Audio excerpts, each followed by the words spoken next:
The bullies stared in disbelief. Shin stood there completely unharmed.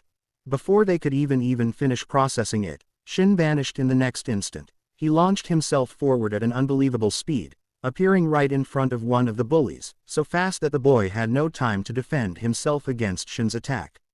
The impact echoed through the air. At the same time, Kudo spoke to Leonie in a low, serious voice. It's not Shin who needs saving, it's the bullies. The gap in their powers is too big. If Shin isn't careful, he might kill them by accident.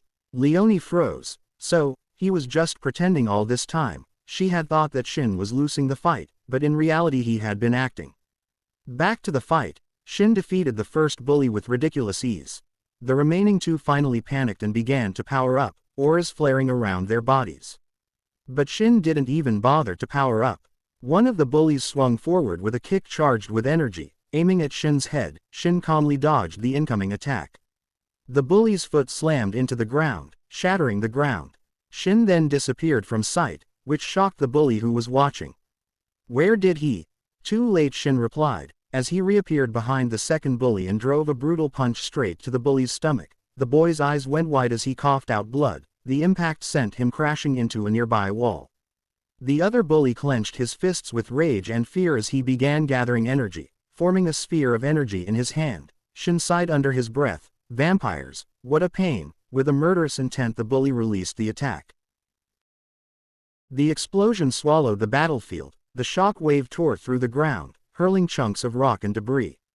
One massive sharp rock spun wildly through the smoke and was heading toward a girl who was walking past, who hadn't noticed the incoming danger.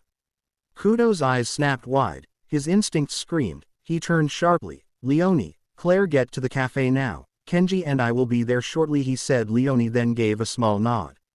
In the next moment, Kudo saves the girl without hesitation. He then ordered his summon to stop the two idiots who were recklessly fighting, but before things could settle down, one of the bullies had clearly had enough. With a grin, the bully then finally unleashed his full power. His muscles tensed. The bully then coldly declared to Shin that there was no way he could dodge or block his next attack. The bully vanished in a blur of motion, his vampire speed propelling him straight toward Shin. Without thinking, Shin launched himself forward as well, aiming directly for the incoming threat. Mid-charge, Shin realized that the bully hadn't been using his true speed this whole time. That realization explained the sudden terrifying burst of speed. Both of them prepared to end the fight in a single decisive blow. And just as their fists were about to collide, something stopped them. Well, that's it for today, guys. Like and subscribe for the next part. See you guys next week. At that moment, the two realized what was in front of them. They looked at the summon as they sensed the terrifying power coming from it. What they felt was unnatural. The air around them grew heavy. It felt like an invisible force was crushing them. The bully's senses screamed at him, telling him that if he tries to attack or even think about attacking, he would be instantly killed. He then leaps back to create some distance between himself and the summon. He couldn't help but notice that this kind of power has a larger intensity than what his father would release when he's going all out. He thinks that not even his father's power comes close to what he's feeling now, because this summon's power is way off the charts while it's on base mode. We then go to Shin, who also leapt back after sensing the terrifying power of the summon. Shin and the bully stare in shock as they ready themselves for the summon's next move. But they're interrupted by Kudo, who has appeared behind the bully. As he walks past, the bully is left in shock. He questions how he was not able to sense Kudo even with his heightened vampire senses. He realizes that when he sensed Kudo's power, he didn't sense anything extraordinary from him, as he's lost in his thoughts. Kudo stands in front of the summon. And in a shocking display, the summon kneels before him, referring to Kudo as Lord. Shin and the bully are shocked beyond words.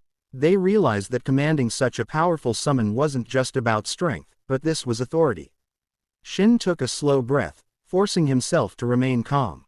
He knew that the power gap between him and Kudo was vast. This scene left the two wondering just who Kudo was.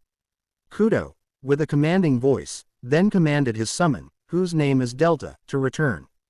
He then turns to the two. With a cold gaze, he tells them that this is not a place where they should be fighting.